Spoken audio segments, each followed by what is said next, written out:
صدق الله العظيم.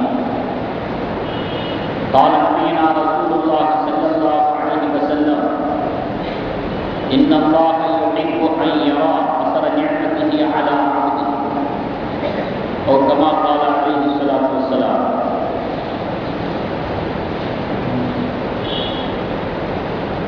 நிறையுடைய வாழ்வழிந்து நெடுநிலத்தை காப்பதற்கு மறையளித்த இறைவனுக்கே மாபெரும் புகழனைத்தும், சத்திய தூதரான நபிகள் நாயகம் ஸல்லல்லாஹு அலைஹி வஸல்லம் அவர்களின் மீதும் அவர்களின் வழிபார்ந்த சத்திய சஹாபா பெருமக்கள் மீதும், அவுலியாக்கள், நாதாக்கள், சுகதாக்கள் போன்ற அனைத்து நல்லடியார்களின் மீதும் ஏக வல்லவனின் சாந்தியும் சமாதானமும் என்றென்றும் நின்று நிலவட்டுமாக. கண்ணியத்திற்குரிய இஸ்லாமிய பெரியோர்களே, சகோதரர்களே, 9வது அத்தியாயம் 100வது வசனத்திலே அல்லாஹ் கூறி காட்டக்கூடிய விஷயம் என்னவென்றால், வஸ்ஸாபிகூனல் அவ்வலூன மினல் முஹாஜிரீன வல் அன்சாரி,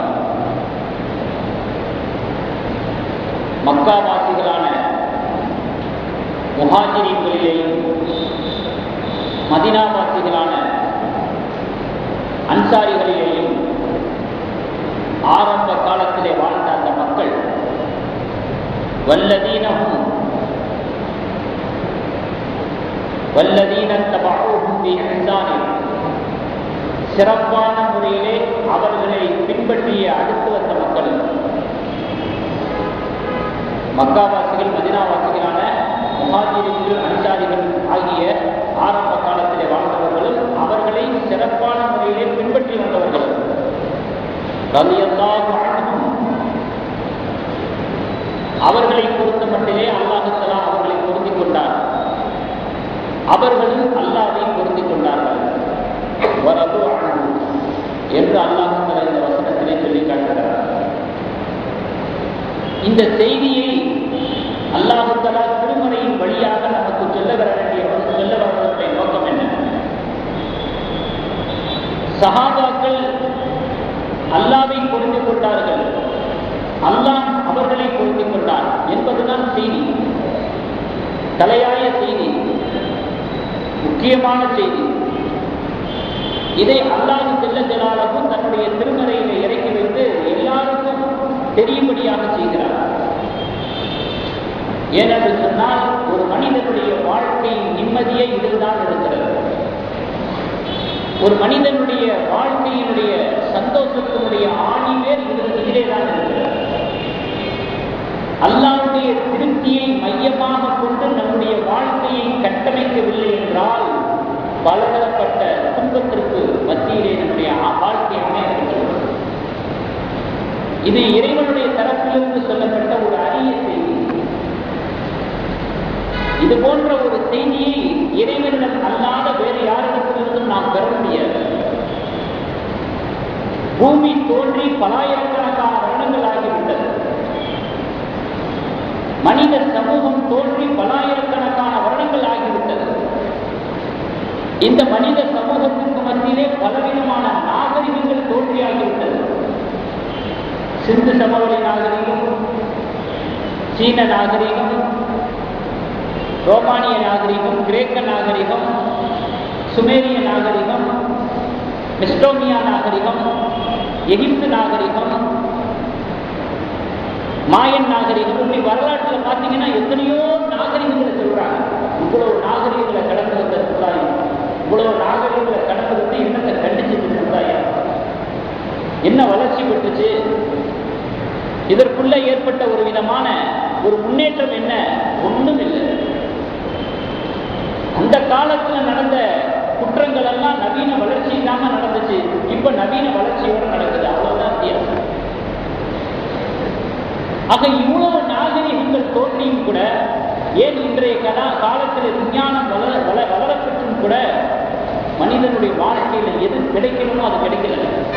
அமைதி கிடைக்கல, அன்பு கிடைக்கல, நிம்மதி கிடைக்கல, ஆரோக்கியம் கிடைக்கல.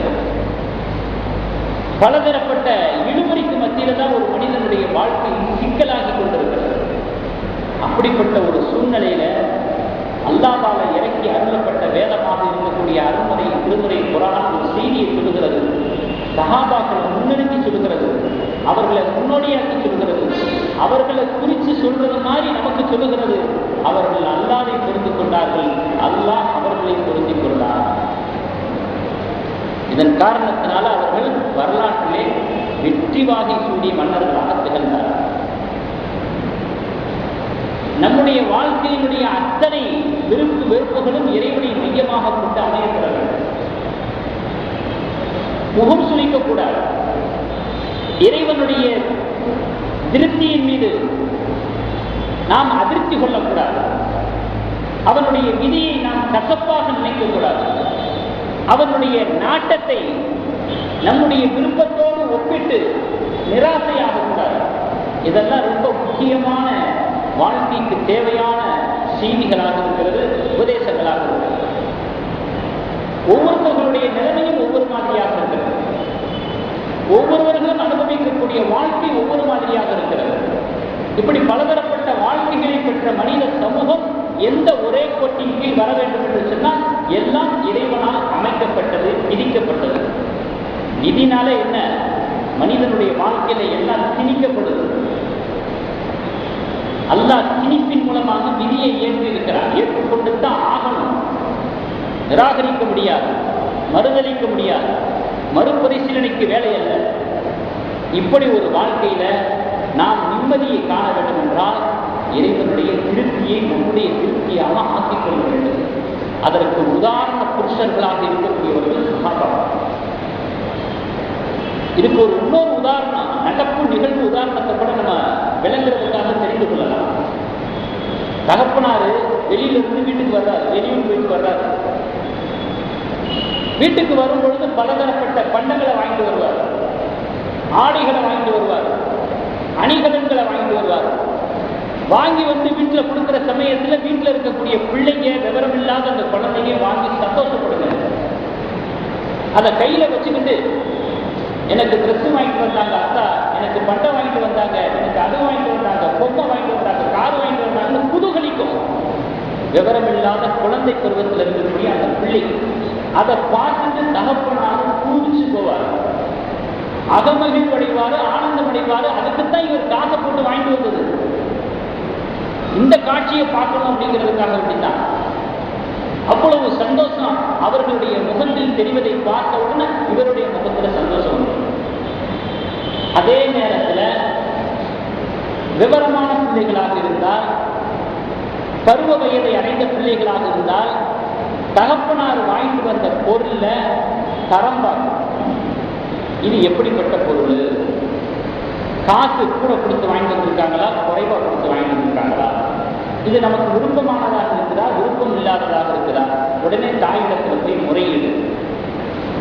வாப்பா இதை போய் வாங்கிட்டு வந்திருக்காரு, ரொம்ப கஞ்சப்பட்டுக்கிட்டு காசு கம்மியாக உள்ள பொருளாக வாங்கிட்டு வந்திருக்காரு, நல்ல பொருளை வாங்கிட்டு வரலாம்ல அப்படின்னு சொல்லிவிட்டு அந்த பொருளுடைய தரத்தை பற்றி தர்க்கம் பேசணும்.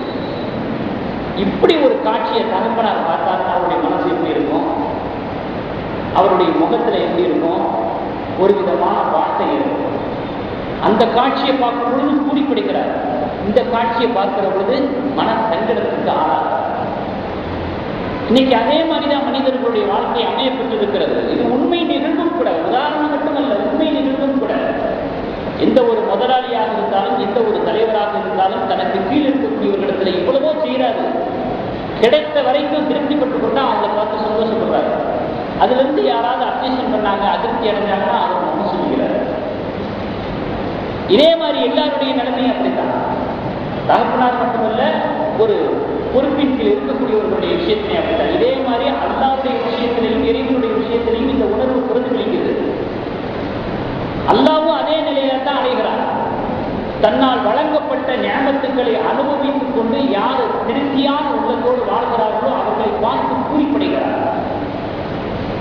யார் அதை அதிருப்தியோடு எடுத்துக்கொண்டார்களோ, முகம் சுளிக்கிறார்களோ அவர்களை பார்த்து அல்லாஹ் அதிருப்தி அடைகிறார். இதைத்தான் பெருமானார் ஸல்லல்லாஹு அலைஹி வஸல்லம் அவர்கள் அழகாக சொன்னாங்க. இன்னல்லாஹ யுஹிப்பு அன் யரா அஸர நிஅமதிஹி அலா அப்திஹி.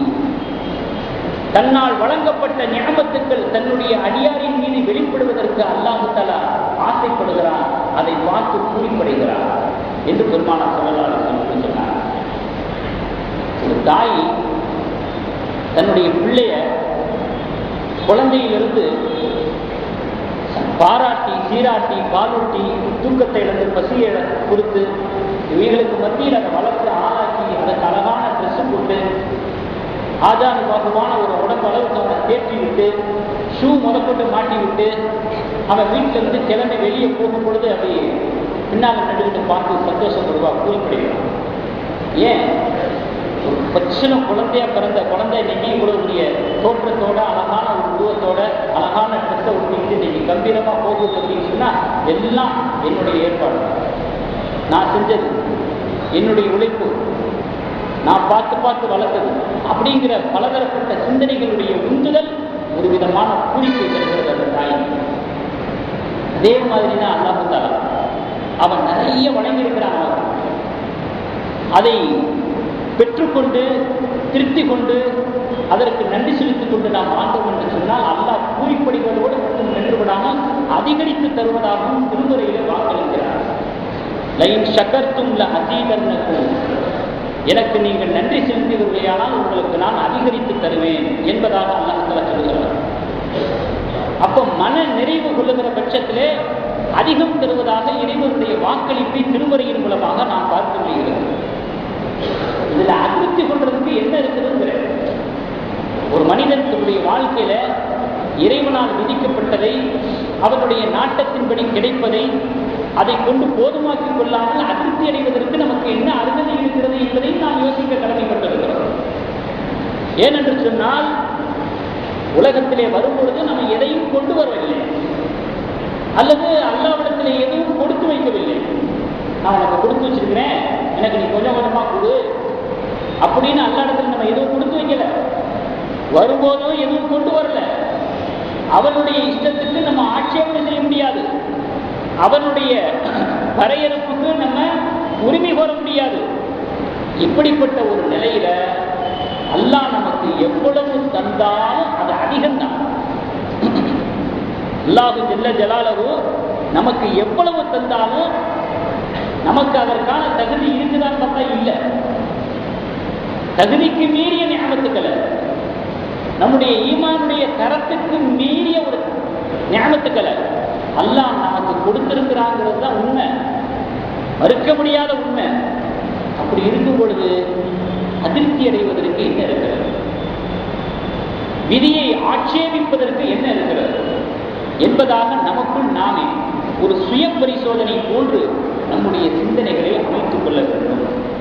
அதையும் இந்த ஆயத்தை நமக்கு எடுத்துரைக்கக்கூடியதாக இருக்கிறது. சஹாபாக்களை முன்மாதிரியாக காட்டுகிறது.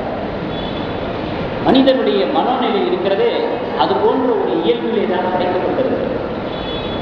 எவ்வளவு கொடுத்தாலும் உதறி தள்ளக்கூடிய சுபாவம், உதாசீனப்படுத்தக்கூடிய சுபாவம், மறந்துவிடக்கூடிய ஒரு சுபாவம்.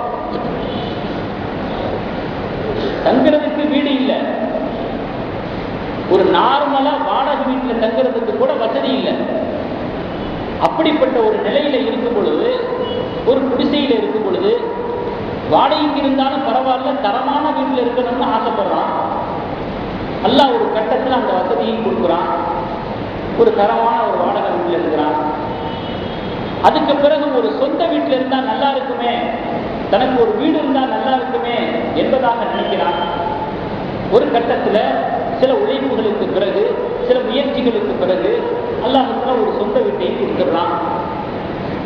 அந்த சொந்த வீட்டில் இருக்கும் பொழுது அவனுடைய பலதரப்பட்ட வேலைகளுக்கு மத்தியில் வீட்டு வேலையை பார்க்கறதுக்கு ஆள் இல்லை, ஒரு வேலைக்காரரை வச்சா நல்லா இருக்குமே நினைக்கிறான். அதுக்கு ஒரு கட்டத்தில் அல்லாஹ் ஒரு பாக்கியத்தை கொடுத்து ஒரு வேலைக்காரனை வைக்கிறான். அந்த வேலைக்காரனுக்கு சம்பளம் கொடுத்து மெயின்டெனன்ஸ் பண்ற அளவுக்கு நமக்கு ஒரு தொழில், பிடிப்பான ஒரு தொழில் இல்லையேன்னு வருத்தப்படுறான். ஒரு கட்டத்தில் அல்லாஹ் அந்த தொழிலையும் கொடுக்குறான். சரி, அந்த தொழில் நிமித்தமாக வெளியில அங்கேயும் இங்கேயுமா போறதுக்கு ஒரு வாகனம் இல்லையேன்னு வருத்தப்படுறான். அல்லாஹ் ஒரு கட்டத்தில் வாகனத்தையும் கொடுத்துடுறான். தொழில் சம்பந்தமான விஷயத்துக்கு போறதுக்கு தான் வாகனம் இருக்குது, வீட்டு தேவைக்காக வேண்டி போகிறதுக்குன்னு ஒரு தனி வாகனம் இல்லையேன்னு வருத்தப்படுறான். சரி, அல்லாஹ் இன்னொரு வாகனத்தையும் கொடுத்துடுறான். ஒன்று ஒன்றுக்கு 4 தொழிலாகி போச்சு. அதோட நின்றானா, தனக்கு பிறகு இதையெல்லாம் பராமரிக்கிறதுக்கு மெயின்டைன்ஸ் பண்றதுக்கு தனக்கு ஒரு பிள்ளை இல்லையே நினைக்கிறான். சரி, அப்படியே பிள்ளை இருந்தா கூட இந்த பிள்ளை பொறுப்பானவனாக இல்லையே அப்படின்னு வருத்தப்படுறான். எங்கேதான் போய் முடிகிறது, எங்கேதான் போய் நிற்கிறது? சரி, அப்படியே பொறுப்பான பிள்ளையே வந்துட்டா கூட அதுக்கு பிறகு ஏதாவது நம்ம சொல்ல செய்யலாம். எல்லாத்தையும் வெளியில் எப்படி பார்த்தோம், அது அவங்களுடைய நிலைமைக்கு தகுந்த மாதிரி உள்ளது. அப்போ பேசி முடிவு பண்ண முடியாது, இதுக்கு ஒரு கரை காண முடியாது. அப்ப தீர்வு எதுல இருக்குது? கையில எடுக்க வேண்டிய விஷயம் என்ன அப்படின்னு சொன்னா, அல்லாஹ்வுடைய திருப்தியை மட்டுமே மையமாக கொண்டு அதனுடைய தொடர்ச்சியிலையும் அதனுடைய பின்னாலையும் நம்முடைய விருப்பையும் வெறுப்பையும் வைத்துக் கொள்வோம். சரி, எப்போ அல்லாஹ்வின் மீது திருப்தி கொள்ளாத ஒரு மனநல நமக்கு ஏற்படுது அப்படிங்கிறத நம்ம தெரிஞ்சுக்கிறோம். அல்லாஹ் மேல திருப்தி பட்டுட்டோம்னா நமக்கு எந்த கஷ்டமும் கிடையாது, எந்த சோதனைகளும் கிடையாது, வேதனையும் கிடையாது. மனசு தெளிவா இருக்கும். அது சொல்றதுக்கு வேண்டா ஈஸியா இருக்கும், அதை நடைமுறைப்படுத்துறது கஷ்டம்தான். ஆனா உண்மை அதுதான், உண்மை அதுதான். அந்த ஒரு ஃபார்முலாவை மையமாக வச்சு வாழ்ந்து விட்டு சென்றவர்கள் எத்தனையோ பேர் இருக்கிறாங்க. நடைமுறைக்கு ஒவ்வாத, வாழ்க்கைக்கு ஒத்து வராத கருத்துக்கு அல்ல அது. அது ஷரியத்தில் வலியுறுத்தப்பட்ட, ஷரியத்தில் வரவேற்கப்பட்ட, இஸ்லாம் அறிமுகப்படுத்திய ஒரு ஃபார்முலா தான். ஆக அது மாதிரி நடைமுறையில கஷ்டமாக இருந்தாலும் கூட ஒரு சோதனை இல்லாத, ஒரு துன்பம் இல்லாத, ஒரு வேதனை இல்லாத ஒரு வாழ்க்கை வேணும் அப்படின்னு சொன்னா இறைவனுடைய திருப்தியை மட்டுமே மையமாக கொள்ள வேண்டும். அதுக்கு எப்ப வேட்டு வைக்கப்படுது அப்படின்னு சொன்னா, அந்த ஒரு மனோநிலையே நம்மளால முடியலை அப்படின்னு சொன்னா அதுக்கு ஒரு காரணம் அடுத்தவர்களோடு ஒப்பனை செய்வது, ஒப்பிட்டு பார்ப்பது. நமக்கு எவ்வளவு அல்லாஹ் கொடுத்திருக்கிறான் அப்படிங்கிறதின் பக்கம் நம்முடைய சிந்தனையை செலுத்தாம மற்றவங்களுக்கு அல்லாஹ் எவ்வளவு கொடுத்திருக்கிறான் அப்படிங்கிறதுலையே கவனம் செலுத்துறதை கண்காணிக்கிறது. அல்லாஹ் அவங்களுக்கு அள்ளி கொடுத்திருக்கிறான், எனக்கு அளந்து கொடுக்குறான், எல்லாத்துலையும் அளந்து கொடுக்குறான், அவருக்கு மட்டும் அள்ளி கொடுக்குறான். இப்படிங்கிற ஒரு சிந்தனையை மெயின்ல செட் பண்ணி வச்சிருக்கிறான் பாருங்க. அப்படி வச்சிருக்கும் பொழுது எவ்வளவு கொடுத்தாலும் அது பத்தாது. அது விரக்தியைத்தான் தரும், கவலையைத்தான் தரும், நிராசையைத்தான் தரும். பிறருடைய பார்வையில் அவன் ஓகோடு வாழ்ந்தா கூட அவன் தன்னை பொறுத்தவரை ஒன்றும் இல்லாதவனாகத்தான். ஒரு மனிதனுடைய சீமான்பணம் என்பது பணத்தை கொண்டு முடிவு செய்வதல்ல, அவனுடைய மனசை கொண்டு முடிவு செய்யப்படுவது. இந்த சீமான்பணம் உள்ளவனா இல்லையா அதை பணத்தை நிர்ணயிச்சு சொல்ல முடியாது, அவனுடைய மனசை வச்சுதான் சொல்ல முடியும். இதுதான் இஸ்லாத்தினுடைய நிலைப்பாடு, இஸ்லாத்தினுடைய கருத்து. இது வெறும் பொருளாதாரத்தில் மட்டும் இல்லை, இந்த மாதிரி ஒப்பீடு பார்க்கக்கூடிய தன்மை இருந்துச்சுன்னு வச்சுங்களேன், வாழ்க்கையினுடைய கடைசி கீழ்ச்சி வரைக்கும் அவன் நிம்மதி இல்லாமே வாழ்ந்து முடிச்சுட்டு போயிடுவான். இது ஒரு மோசமான பழக்கம். இது பொருளாதாரத்தில் மட்டுமல்ல, ஏனைய பல விஷயங்கள்லையும் அப்படித்தான். இஸ்லாம் அந்நிய பெண்களிடத்துல அளவலாக கூடாது என்று சொல்கிறது, பழகக்கூடாது என்று சொல்கிறது, திரைமறைவு இல்லாமல் பேசக்கூடாது என்று சொல்கிறது. ஏன் இப்படி ஒரு கட்டுப்பாடு வச்சிருக்குது? அந்நிய பெண்களுடனான உறவை, அந்நிய பெண்களுடனான பழகுதலை இஸ்லாம் ஏன் கண்டிக்கிறது? எனக்கு நேரம் விட்டுற வேண்டியதானே, நியூஸ்ல எப்படி போட்டுன்னு அப்படியெல்லாம் இல்லாம இஸ்லாத்துக்கு ஒரு தனித்தன்மையோட ஏன் அந்த விஷயத்தில் விளங்குது தெரியுமா? இங்க பெரிய ஒரு ஆபத்து இருக்குது மனிதனுக்கு.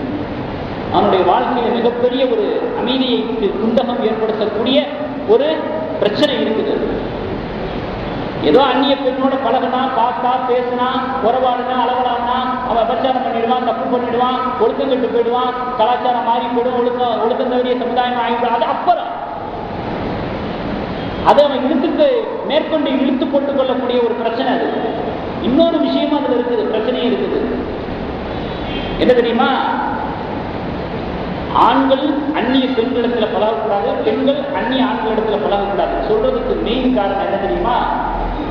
பழகுவான், பழகக்கூடிய சமயத்துல இவன் அவளுடைய பேச்சை பார்ப்பான், பழகிற விதத்தை பார்ப்பான், தோற்றத்தை பார்ப்பான், அவளுடைய ஒவ்வொரு அணுகுமுறையை கவனிப்பான். இதே மாதிரி தன்னுடைய மனைவிக்கு இருக்குதான்னு பார்ப்பான். அதே மாதிரி அவர் ஒரு அந்நிய ஆணோட பழகும் பொழுது அவனுடைய பேச்சை பார்ப்பா, அவனுடைய ஸ்டைலை பார்ப்பா, அவனுடைய ஒவ்வொரு வித்தைகளையும் பார்ப்பா. இதே மாதிரி நம்முடைய கணவனுக்கு இல்லையே அப்படிங்கிற ஒரு ஏக்கம் ஏற்படும்.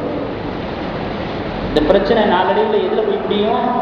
சின்ன சின்ன விஷயங்கள் எல்லாம் மோதிக்கிட்டு நிற்பாங்க. என்னடான்னு பார்த்தா ஒண்ணுமில்லாத பருப்பு விஷயம், உள்ள இருக்கிற விஷயம் பார்த்தா இதுவா இருக்கும். எதை வச்சு பிரச்சனை பண்ணிக்கிட்டு இருந்தாங்களோ அது ஒண்ணுமில்லாதது, உப்பு சப்பு இல்லாதது, உள்ளத்தில் அழுத்திக்கிட்டு இருக்கிறது. இது ஒரு விதமான ஒரு விரக்தி, வெறுப்பு, ஒரு ஒரு ஆர்வம் இல்லாத நிலை. இதெல்லாம் உள்ளுக்குள்ள போய் புகுந்துக்கிட்டு அது வேலை செய்யும். அது வேலை செஞ்சு தாம்பத்தியத்தை பாதிக்கும், குடும்பத்தை பாதிக்கும், கணவன் மனைவி உறவை பாதிக்கும். ஏன் குடும்பத்தையும் உருக்குலைச்சது மோசமான தன்மை. அடுத்தவர்களோடு ஒப்பிட்டு பார்ப்பது, அது மாதிரி நமக்கு இல்லையே, அது மாதிரி நமக்கு இல்லையே. ஆக பல காரணங்கள் இருக்கிறது.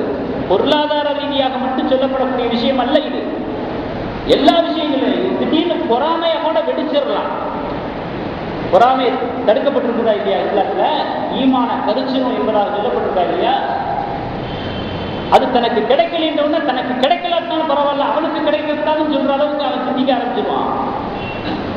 ஆக இதெல்லாம் எதனால ஏற்படக்கூடிய விளைவு அப்படின்னு சொன்னா, தன்னுடைய விருப்பு வெறுப்புகளை எல்லாம் இறைவனுடைய திருப்தியை மையமாக கொண்டு அமைக்காத காரணத்தினால்,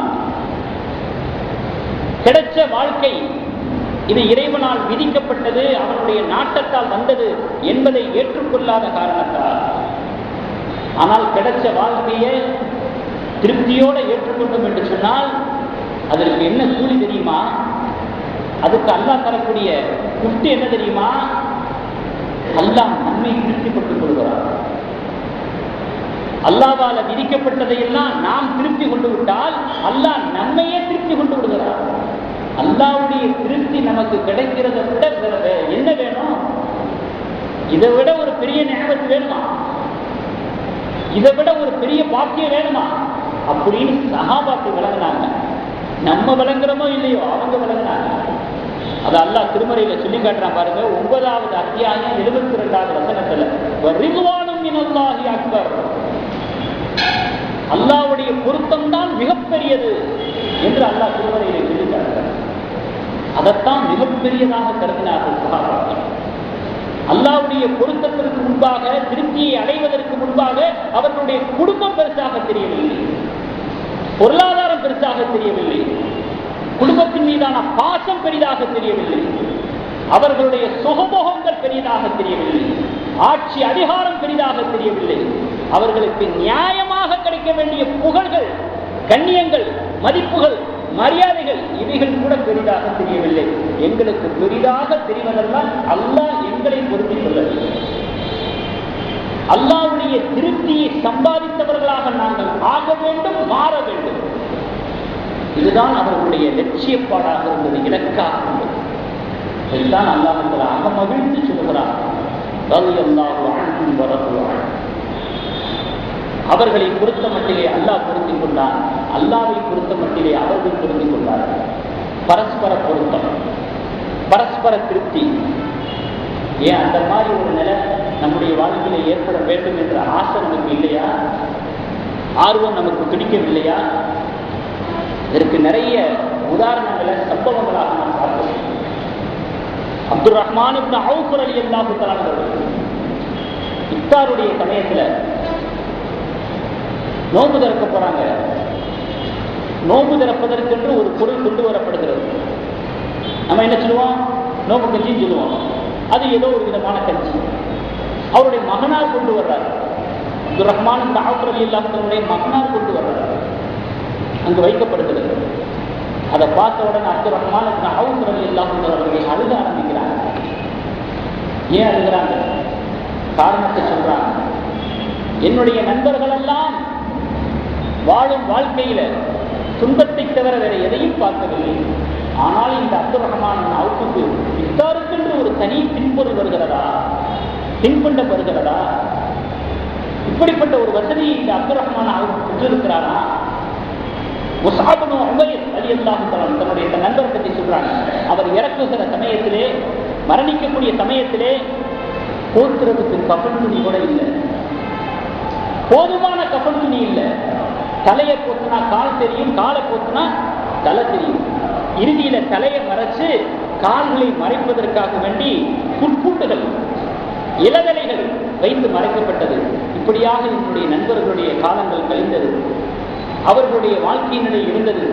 இந்த அப்துல் ரஹ்மான் அவுஃபுக்கு இஃப்தாருக்கு ஒரு தனி குறிக்கோள் வருகிறது.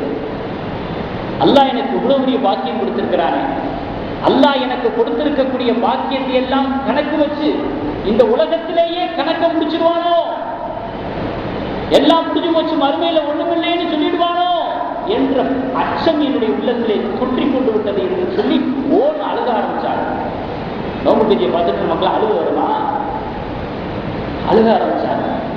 இங்கேயே கணக்கு முடிச்சிருவானோ, நீங்க செஞ்ச நன்மைகளுக்கு, அமல்களுக்கு, தக்குவாவுக்கு, இஸ்லாத்துக்கு, எல்லாத்துக்கும் நான் அதற்குரிய வசதி வாய்ப்பு எல்லாம் உலகத்திலே கொடுத்துட்டேன், மறுமையில ஒண்ணுமே இல்லை அப்படின்னு என்னை திவாலானவனாக ஆக்கி விடுவானோ அப்படின்னு நினைச்ச அப்துல் ரஹ்மான் அவுஃப் ரலியல்லாஹு அவர்கள் அழுதாங்க. அவர்களுடைய மனநிலை அப்படி இருந்தது. நம்முடைய மனநிலை எப்படி இருக்குது? நீ கணக்கு முடிச்சாலும் பரவாயில்ல, எல்லாத்தையும் இங்கேயே கொடுக்குது. நீ கணக்கு முடிச்சாலும் பரவாயில்ல, நான் இங்கேயே எல்லா சௌகரியத்தையும் அனுபவிக்கணும்னு விரும்புறேன், எல்லா வசதியையும் சுகிக்க வேண்டும் என்று விரும்புகிறேன், என் ஒண்டி பிள்ளைகளோட நான் சந்தோஷமா, நீ மறுமையில ஒன்றும் கொடுக்கறதுனால பரவாயில்ல, நீ கொடுக்க சொந்தம்னா எனக்கு தேவையில்லை, எல்லாத்தையும் எனக்கு இங்கேயே கொடுக்குறது. இப்படித்தானே இருக்கிறது நம்முடைய மனநிலை. ஆக சஹாபாக்களை பார்த்து அல்லாஹ் தஆலா திருமறையில் அப்படி ஒரு வார்த்தையை கொண்டு வர்ணித்திருக்கிறான், வசனித்திருக்கிறான் என்று சொன்னால், அப்ப அவர்களுடைய வாழ்க்கை எப்படி இருந்திருக்கும்? அதனுடைய ஒரு துண்டு செய்தி தான் இந்த சம்பவம். ஆக அது போன்ற ஒரு மனோநிலையை நமக்கும் ஏற்படுத்திக் கொள்ள வேண்டும். அதற்கான மனப்பயிற்சியை நாம் அளிக்க வேண்டும். மனப்பயிற்சியை கொடுத்தாங்க பெருமானார் ஸல்லல்லாஹு அலைஹி வஸல்லம். ஹதீஸ்களுடைய கருத்துக்களை எல்லாம் ஆய்வு செய்து பார்க்கிற பொழுது ஒருவித பயிற்சி நமக்கு தரப்பட்டது. தெளிவாக சொன்னார், உங்களுக்கு வசதி வாய்ப்புகளை நீங்கள் பார்க்கிறீர்களானால், வசதியாக வாழ வேண்டும், சொகுசாக வாழ வேண்டும் என்ற ஒரு மனோ நிலை உங்களுக்கு உயர்கிற பொழுது, உங்களுக்கு மேலே உள்ளவங்களை பார்க்காதீங்க, உங்களுக்கு கீழே உள்ளவங்களை பாருங்க. இவர்களை விட அல்லாஹ் தஆலா எனக்கு இவ்வளவு வசதியை கொடுத்திருக்கிறான், இவ்வளவு சௌகரியத்தை வச்சிருக்கிறான். உங்களுக்கு கடுமையான முறையில் துன்பம் வருகிறதா, உங்களுக்கு அதிகமான சோதனைகள், வேதனைகள் வருகிறதா, அந்த சமயத்தில் உங்களுக்கு மேலே உள்ளவங்களை பாருங்க, அவங்க எவ்வளவு துன்பப்பட்டு இருக்கிறாங்க, வேதனைப்பட்டு இருக்கிறாங்க, அதை விட அல்லாஹ் தஆலா கம்மியாக தானே நமக்கு துன்பத்தை கொடுத்துருக்கிறான், வேதனை கொடுத்திருக்கிறான் என்று அப்படியாக நீங்கள் சிந்திங்க.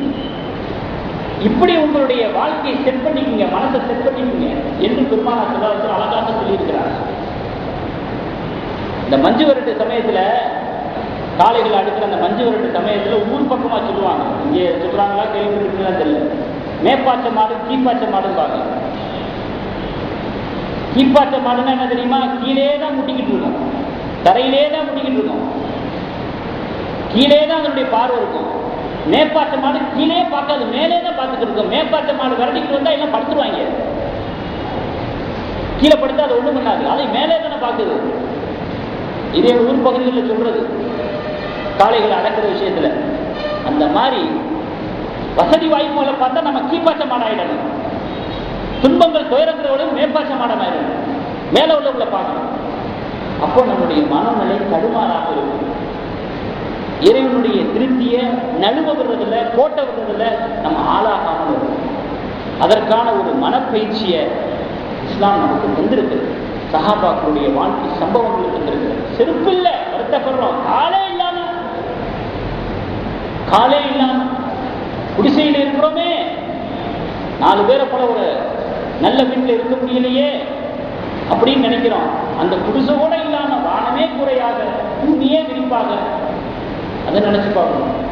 சரி, வானமே கூரையாக, பூமியே விரிப்பாக இருக்கக்கூடியவர்கள், காலே இல்லாதவர்கள், அவங்க எதை நினைக்கணும்? அல்லாஹ் உயிரையும் அறிவையும் கொடுத்திருக்கிறானே, அல்லாஹ் உயிரையும் அறிவையும் நமக்கு கொடுத்திருக்கிறானே. பைத்தியம் முடிச்சா என்ன ஆகும்? நம்முடைய மரியாதை கேள்விக்குறியாயிடும், யாரும் நம்மளை அணுக விட மாட்டாங்க, நித்த செத்து பிழைக்கணும். அப்படிலாம் இல்லாம நல்ல ஒரு அறிவை கொடுத்திருக்கிறான், உயிரை கொடுத்திருக்கிறான். என்று ஒவ்வொருவர்களும் எதையாவது ஒன்றை நினைத்துக் கொண்டு அல்லாஹ்வை திருப்திப்பட்டுக் கொள்வதற்கு 1000 வழிகள் இருக்கிறது. அதை செய்ய வேண்டும் என்பதாக இஸ்லாம் நமக்கு பணிக்கிறது. அப்பொழுதுதான் ஈமான் பாதுகாக்கப்படும், ஈமானில ஒளி ஏற்படும். ஈமான் ஒரு சுத்திகரிக்கப்பட்ட ஒரு ஈமானாக, அல்லாஹ்வால் அங்கீகரிக்கப்பட்ட ஒரு ஈமானாக நபிகள் நாயகம் ஸல்லல்லாஹு அலைஹி வஸல்லம் அவர்கள் கஅபாவினுடைய நிழலிலே படுத்துக் கொண்டிருக்கிறார்கள், ஒருக்கழித்து படுத்திருக்கிறார்கள். நல்ல உரச்சாக்கு மாதிரி தடித்த ஒரு போர்வை அதை சுருட்டி தலையில வச்சு ஒருக்கழிச்சு கஅபாவினுடைய நிழல்ல படுத்து கிடக்கிறாங்க. நபி ஸல்லல்லாஹு அலைஹி வஸல்லம் புகாரில் வருகிறது. அப்போ சஹாபாக்களுடைய ஒரு குழு வருகிறது. யா ரசூலல்லாஹ், வறுமை போற தாண்டவம் ஆடுகிறது, எங்களுடைய ஏழ்மையை நாங்கள் உங்களிடத்தில் முறையிடுகிறோம், எங்களுக்காக துஆ செய்யக்கூடாதா என்று ஒரு சஹாபாக்களுடைய குழு கோரிக்கை இருக்கிறது.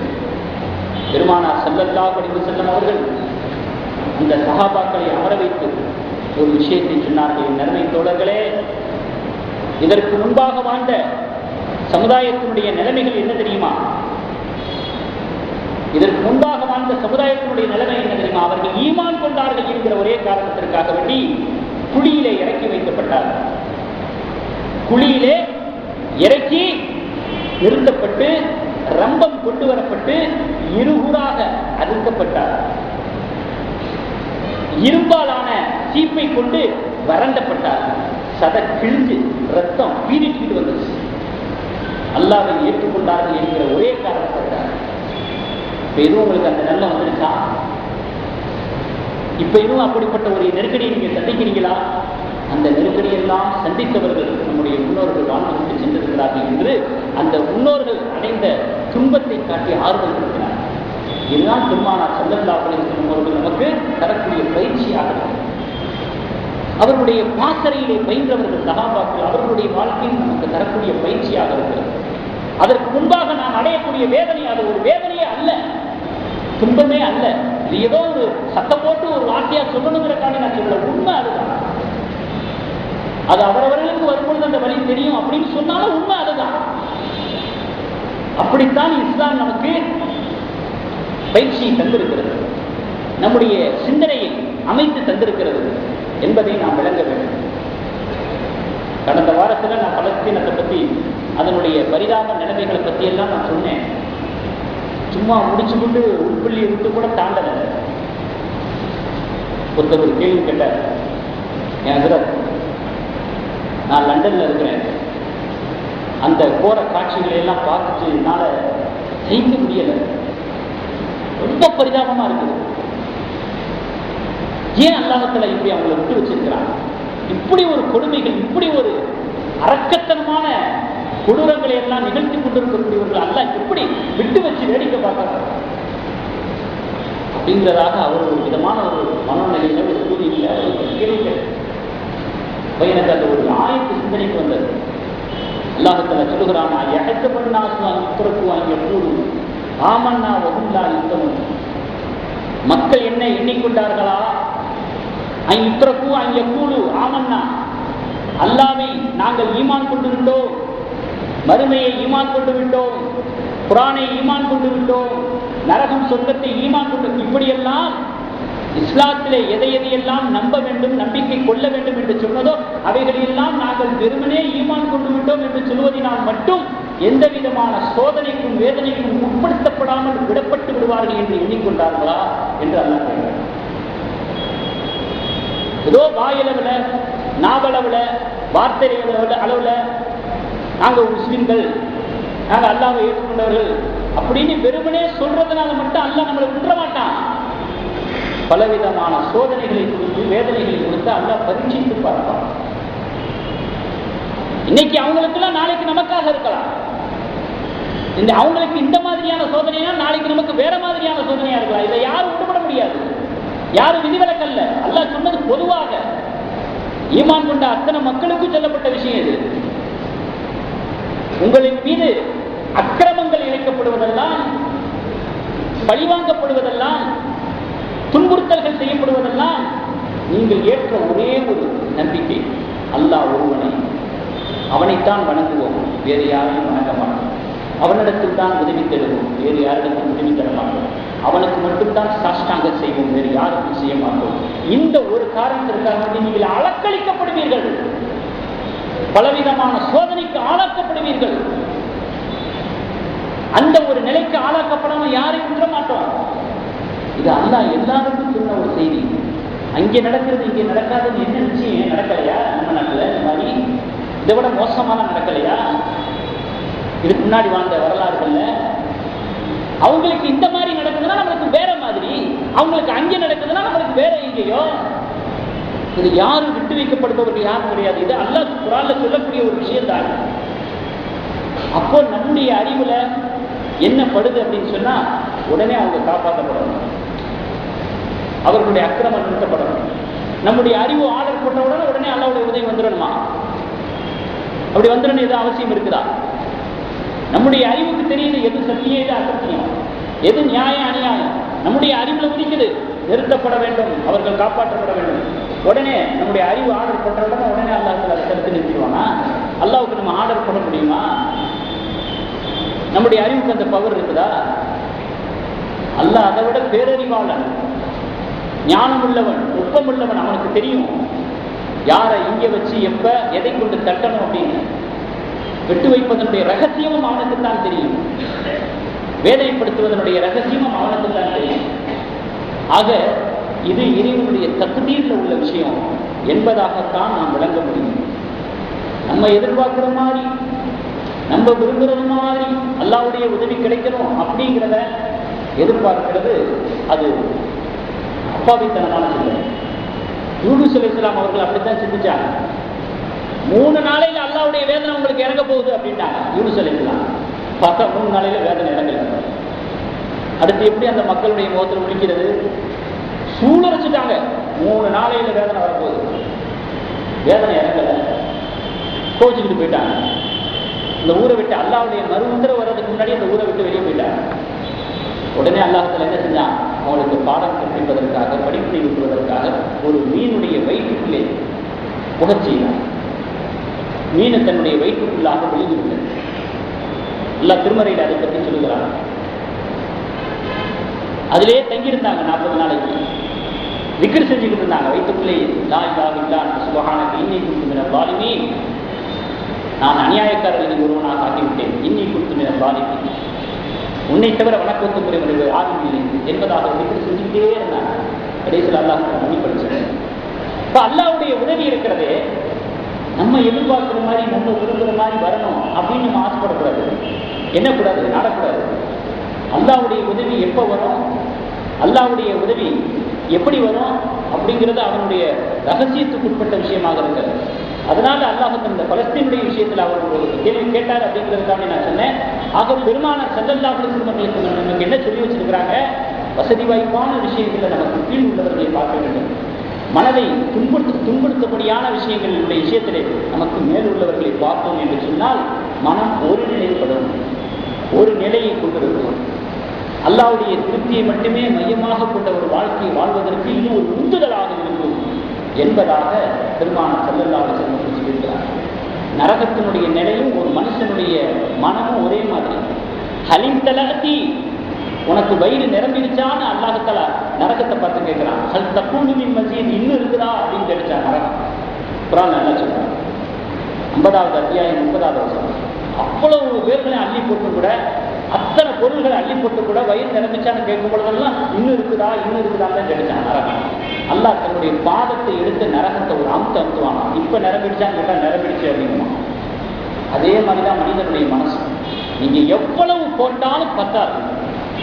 சக்கராத்துல இருந்துகிட்டு கூட ஏதாவது ஒரு ஆசைப்படுவான். அதை வாங்கலாமா இதை வாங்கலாமா, முடிவே கிடையாது. அல்லாஹ்வை கொண்டு வந்து உள்ளத்துல நிறுத்துங்க. போதுங்கிற எண்ணம் எப்பவோ ஏற்பட்டு, போதுங்கிற சிந்தனை எப்பவோ ஏற்பட்டு, உண்மையிலே அப்பத்தான் அவன் சீமான்தனமுடையவனாக ஆகுகிறான். அப்பத்தான் அவனுக்கு வசதியே வருது, தன்னிறைவு பெறுகிறான். இப்படியாக இஸ்லாம் நமக்கு சொல்லி தந்திருக்கிறது. ஆக இது போன்ற ஒரு மனநலம் நமக்கு வரல அப்படின்னு சொன்னா, இதுவரைக்கும் அல்லாஹ் கொடுத்திருக்கக்கூடிய விஷயங்களை எல்லாம் சிந்திச்சு பார்க்கணும். ஓடி ஆடி விளையாடுவதற்கு அங்கிருந்து செல்வதற்கு அல்லாஹ் காலை கொடுத்திருக்கிறான், உறக்கமா குடிக்கிறதுக்கு அல்லாஹ் கையை கொடுத்திருக்கிறான், பார்க்கறதுக்கு கண்ணை கொடுத்திருக்கிறான், இந்த அளவுக்கு ஆரோக்கியத்தை கொடுத்திருக்கிறான், இந்த அளவுக்கு வசதியை. இப்படியான சிந்தனைகளை கொண்டுதான் இந்த மனநிலையை மட்டுப்படுத்த முடியும், இந்த மனநிலையை உருவாக்கி கொள்ள முடியும். அப்படிப்பட்ட உள்ளங்களை கொண்ட மனோநிலைகளை கொண்ட அப்படிப்பட்ட மனோநிலைகளை கொண்டு இறைவனுடைய திருப்தியை பெற்றுக்கொண்ட உள்ளங்களாக நம்முடைய உள்ளங்கள் ஆகுவதற்கு வல்ல ரஹ்மான் கிருபை செய்வானாக. வாக்குதாமன் அவர் அல்ஹம்துலில்லாஹி ரப்பில் ஆலமீன்.